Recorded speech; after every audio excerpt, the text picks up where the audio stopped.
kita bukan mempersoalkan lagi tentang kiamat, tapi bagaimana agar nanti kiamat itu tidak akan menjadikan suatu kesengsaraan roh atau kesalahan roh kita.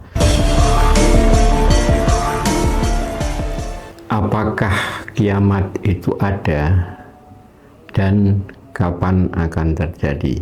Pengertian kiamat atau akhir zaman, kalau kita menyikapi atau yang kita mengerti tentang kiamat akhir zaman itu adalah kejadian bencana yang sangat dahsyat sekali, laut meluap, gempa bumi, atau bumi menjadi hancur, atau nanti bertubi-tubinya meteor-meteor itu jatuh ke bumi.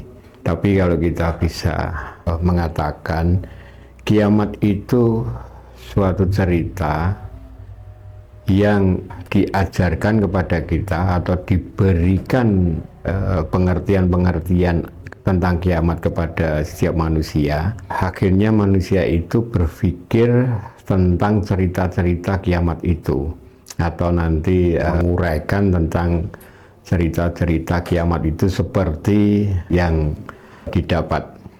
Jadi intinya dari generasi ke generasi manusia itu cerita tentang kiamat itu juga tidak berhenti, dan sampai sekarang pun untuk kita mengatakan bahwa kiamat itu ada, dan sampai sekarang pun tidak ada.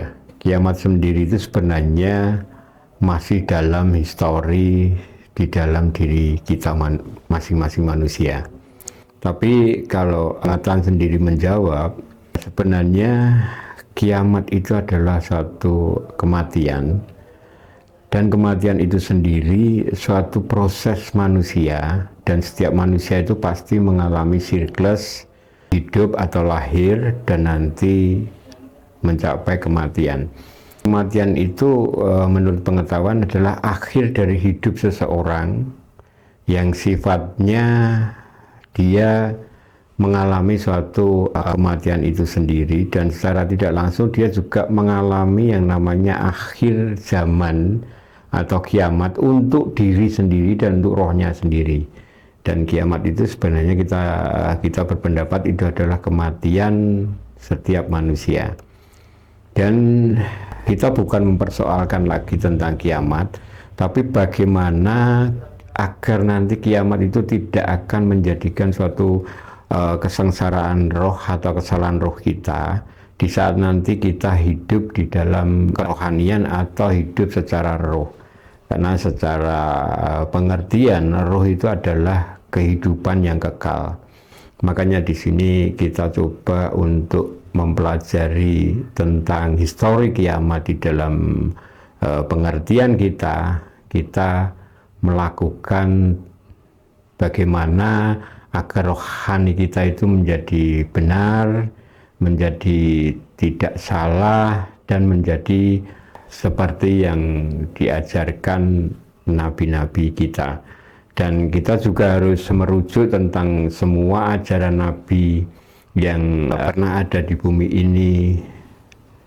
Esensi dari ajaran itu sebenarnya hanya kebaikan atau bentuk dari penyelamatan roh setiap manusia.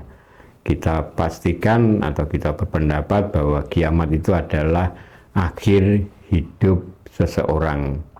Itu pendapat, jadi nanti kalau ada yang tidak setuju, saya yakin juga karena dia beriman kepada histori atau cerita-cerita tentang kiamat itu. Itu yang saya sampaikan tentang kiamat.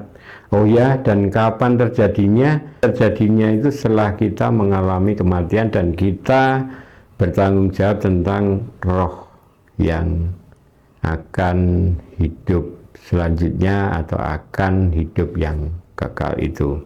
Terima kasih.